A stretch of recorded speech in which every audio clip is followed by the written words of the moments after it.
What's up, guys? Eagle Dead here, back again for the Silent Stress Gaming. So, you've made it to episode 7, and you're wondering, PvP fleets. You've watched episode 7, and you're wondering what about strats and PAPs. Well, you're now episode 8, ladies and gentlemen, for PvP strat and PAPs. So, what's a strat? A strategic fleet, also known as a strat fleet, is broken down into one simple thing. You're going out to achieve a goal.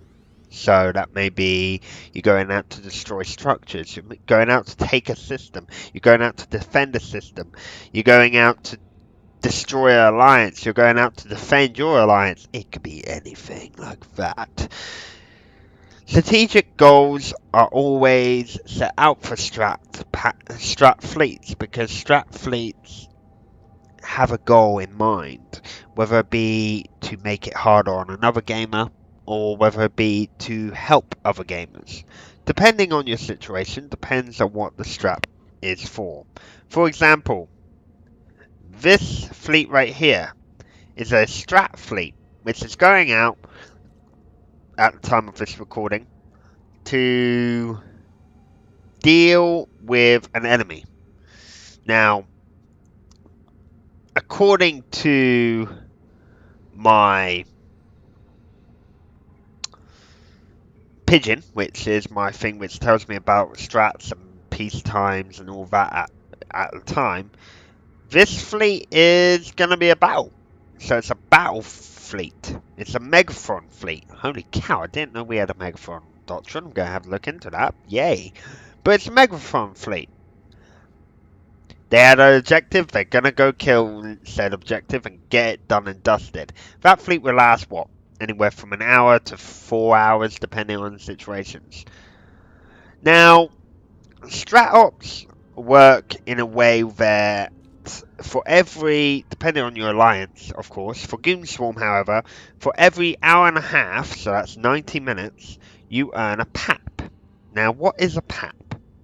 Let me get a notepad in game up and I will try and let you know what a PAP is. Now this is what I believe it is under me, so let me get a new note. Boop. So here's a new note here. I'm going to put it here and I'm going to make it nice and big, and I'm going to change this, giggly, that's what she said, to this. So PAPs are, as you see here, it's PAP. Now, the first P is player, so there you go, player. Second P, second letter is active participation.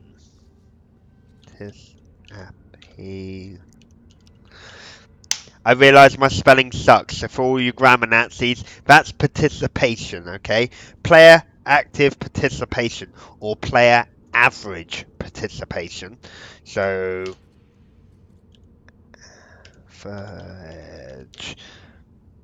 yep, I'm going to get a lot of grammar Nazis in the comments, but I don't care. So, player active / average participation. A PAP link is generated by an FC using a thing called, it could be a thing called a dashboard. Now, a dashboard is a good way of keeping an eye on PAPs and so on, but there's many others out there as far as I'm aware. So, you could be using a dashboard, or you could be using, I don't know, your mum dashboard for all I care. But you're using some sort of dashboard where you generate a PAP link, and each PAP link that you generate gets translated into a number. Now, say you go out for Goon Swarm, you join Goon Swarm, and every day you go on one strat fleet. Let's say you did that for a whole month of March. Well, that's 31 days. That's 31 strat PAPs. Well, peacetime PAPs work in the same way. The only difference is the peacetime PAP doesn't really matter so much as the strat PAP. Your strat PAP is you helping the alliance. Your peace PAP is you helping yourself. So you gotta keep in mind that, okay, I'm doing a peace PAP, but to remain in said alliance or coalition or corporation you're in, you have to reach a certain number of Strat PAPs. So for my corporation, Ascendants, which is a Goon Swarm member, I have to have one Strat PAP a month. That's one strategic fleet a month. Or I could get kicked. The corporation has to have certain people. I think it's half their corporation numbers or something like that. I'm not 100% sure, but they have to get a certain amount of PAPs per month.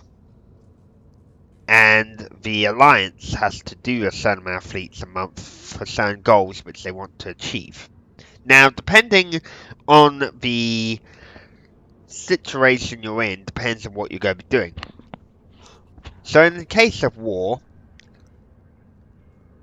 say you're at a war with Goonswarm, or Goonswarm is at a war with another alliance. Let's use Pandemic Legion. So Goonswarm and Pandemic Legion are at war. Yay, we're fighting each other. We're in the trenches, we're on the fields, we're in the oceans and in the air. We're growing ever stronger.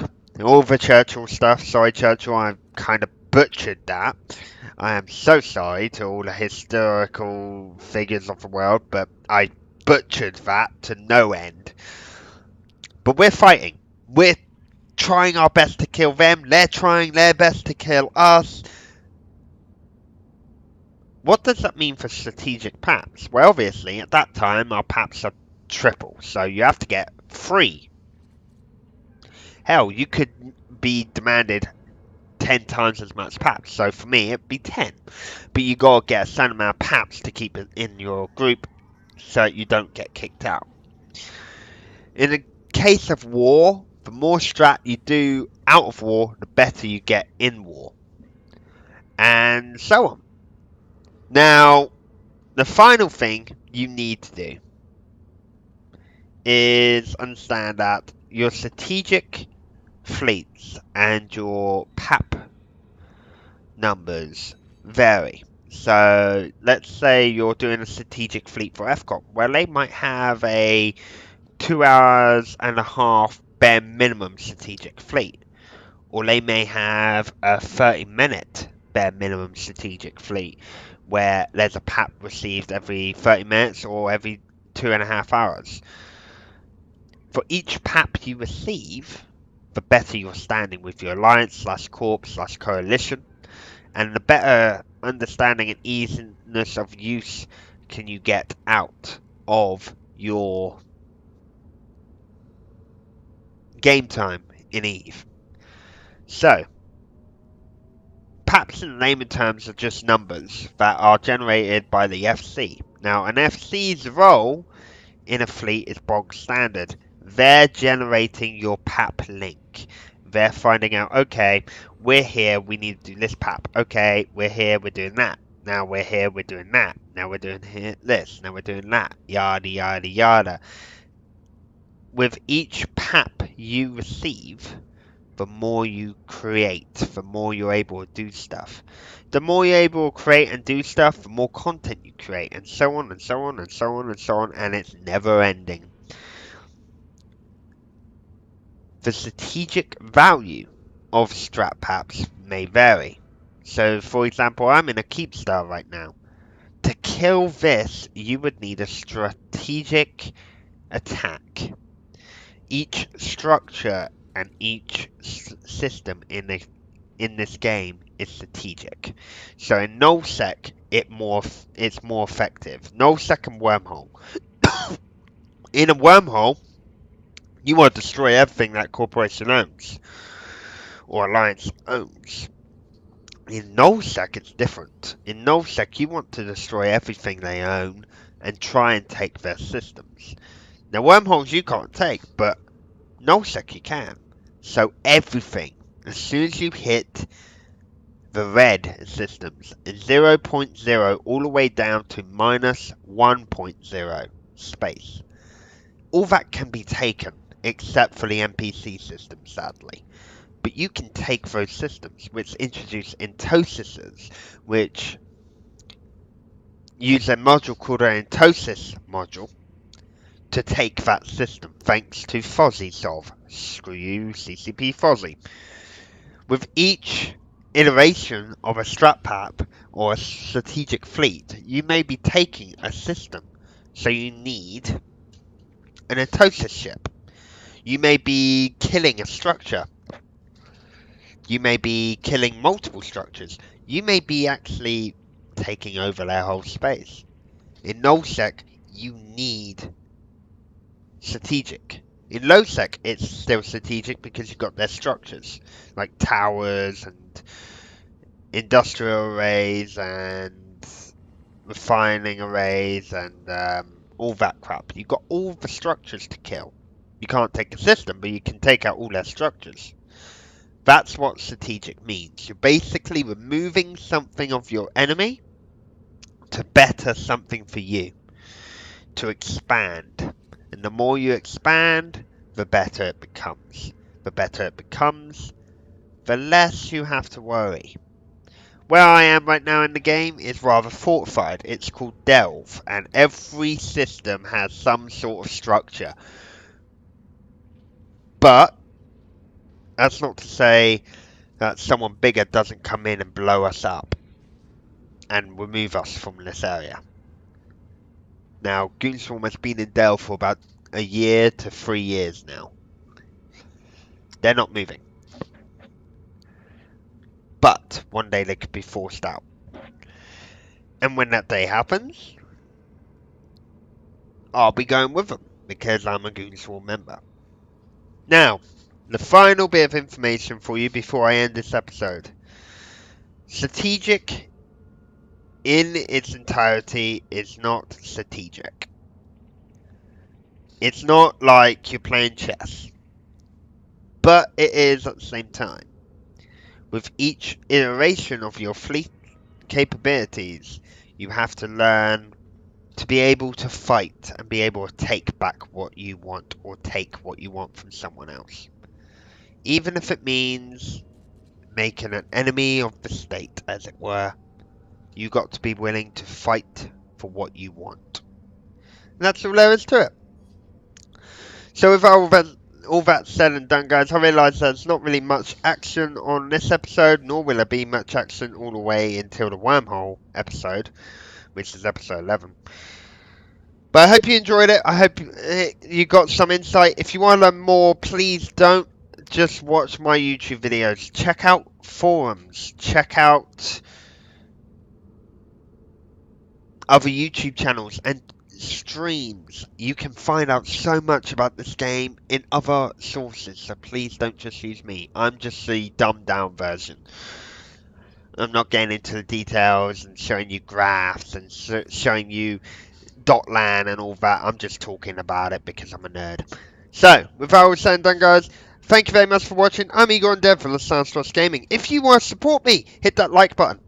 Hit that subscribe button. Hit the bell icon. Comment something constructive. If you don't want to support me, hit the dislike button. Hit the subscribe button. Hit the bell icon. And abuse me in the comment section. Back to the support side. If you want to support me, go over to my Twitch channel in the description below and try out my Patreon. There's not really much to get from it, but every penny that goes into that goes towards making the videos better, getting an intro, getting editing software, because I have no editing software or an intro, getting a better computer, keeping my internet up, and keeping my rent paid so I don't have to move. Basically, it's all for the channel and nothing else. So with that all said and done, my name's Igor and Dev from the Strat Gaming, signing off. Don't forget to try out Eve if you haven't already. There is a link in the description below. Try it for free today. Thanks for watching, guys. Fly safe. Fly dangerous.